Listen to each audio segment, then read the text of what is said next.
రేపు ఎల్లుండి 2 రోజుల పాటు హైదరాబాద్ ఇంటర్నేషనల్ కన్వెన్షన్ సెంటర్లో ప్రతి ఒక్కరికి కృత్రిమ మేధస్సుతో పని అనే ఇతివృత్తంతో సదస్సు నిర్వహించనున్నారు. గ్లోబల్ ఆర్టిఫిషియల్ ఇంటెలిజెన్స్ సమిట్ నిర్వహించడం దేశంలో ఇదే మొదటిసారి. సీఎం రేవంత్ రెడ్డి, ఐటీ శాఖ మంత్రి శ్రీధర్ బాబు ఈ సదస్సును ప్రారంభిస్తారు. ప్రపంచం నలుమూలల నుండి ఏఐ రంగంలో పేరొందిన ప్రముఖులు, వివిధ సంస్థల ప్రతినిధులు 2000 మంది ఈ సదస్సులో పాల్గొననున్నారు.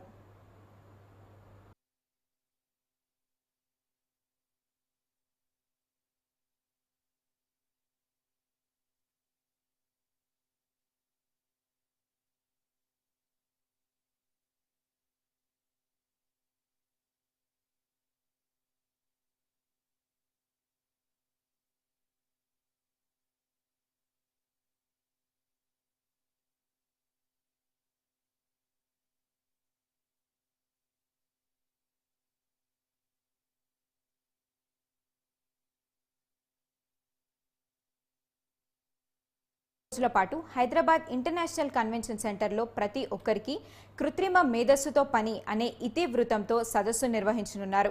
గ్లోబల్ ఆర్టిఫిషియల్ ఇంటెలిజెన్స్ సమిట్ నిర్వహించడం దేశంలో ఇదే మొదటిసారి. సీఎం రేవంత్ రెడ్డి, ఐటీ శాఖ మంత్రి శ్రీధర్ బాబు ఈ సదస్సును ప్రారంభిస్తారు.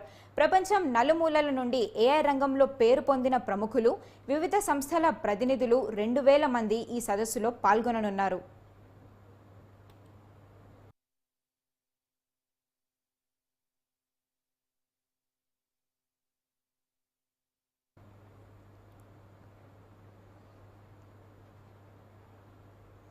ఈ సదస్సుపై మరింత సమాచారం మా బ్యూరో చీఫ్ శ్రీనివాస్ లైవ్లో అందిస్తారు.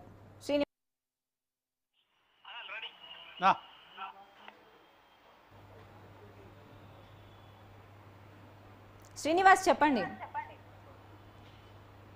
వైష్ణవిక తెలంగాణ రాష్ట్రం మరొకసారి ప్రపంచ సదస్సుకు వేదిక కానుంది. హెచ్ఐసిసిలో రేపు ఎల్లుండి 2 రోజులు కూడా మరిక ఆర్టిఫిషియల్ ఇంటెలిజెన్స్కి సంబంధించిన గ్లోబల్ సమ్మిట్ జరగబోతోంది.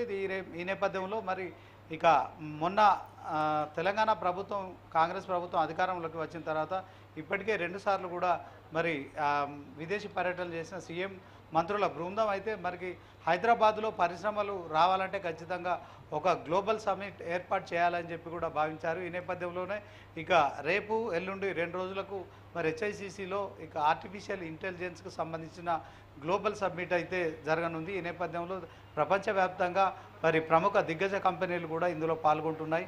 ముఖ్యంగా ఇక ఈ సమిట్ ద్వారా పూర్తి స్థాయిలో తెలంగాణలో మరొకసారి కూడా ఐటీ కంపెనీలు కావచ్చు, పరిశ్రమలు కూడా వెలువల తరలి వచ్చే అవకాశం ఉందని కూడా మరి తెలుస్తోంది. ఈ నేపథ్యంలోనే ఇక రేపు లాంఛనంగా తెలంగాణ సీఎం రేవంత్ రెడ్డి ప్రారంభించనున్నారు. ఈ కార్యక్రమంలో ఐటీ పరిశ్రమల శాఖ మంత్రి శ్రీధర్ బాబు కూడా పాల్గొననున్నారు.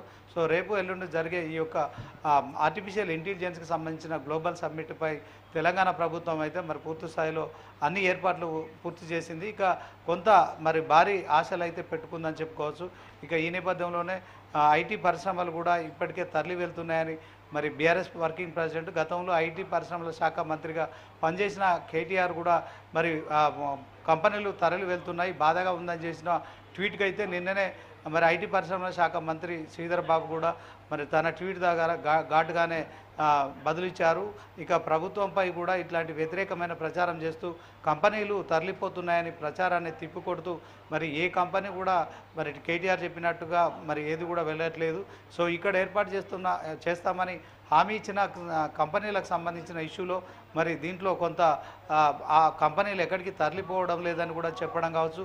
తర్వాత రేపు మరి ప్రపంచంలో ఇక ఇది మొట్టమొదటి ఆర్టిఫిషియల్ మరి ఏదైతే సమ్మిట్ ఉందో గ్లోబల్ అంటే ప్రపంచవ్యాప్తంగా జరిగే మొట్టమొదటి సదస్సుగా మరి భావిస్తున్నారు. ఇందుకోసమైతే ప్రపంచం నుంచి నలుమూలల నుంచి కూడా సుమారు 2000 మంది దేశాల ప్రతినిధులు కూడా ఈ సమ్మిట్లో పాల్గొంటున్నారు. ఇక భారీగానే మరి ఐటీకి సంబంధించిన పరిశ్రమలు కావచ్చు, తర్వాత మిగతా పరిశ్రమలు కూడా తరలి వస్తాయని కూడా ప్రభుత్వం భావిస్తోంది. ఈ నేపథ్యంలో అన్ని ఏర్పాట్లు కూడా పూర్తి చేశారు. వైష్ణవి.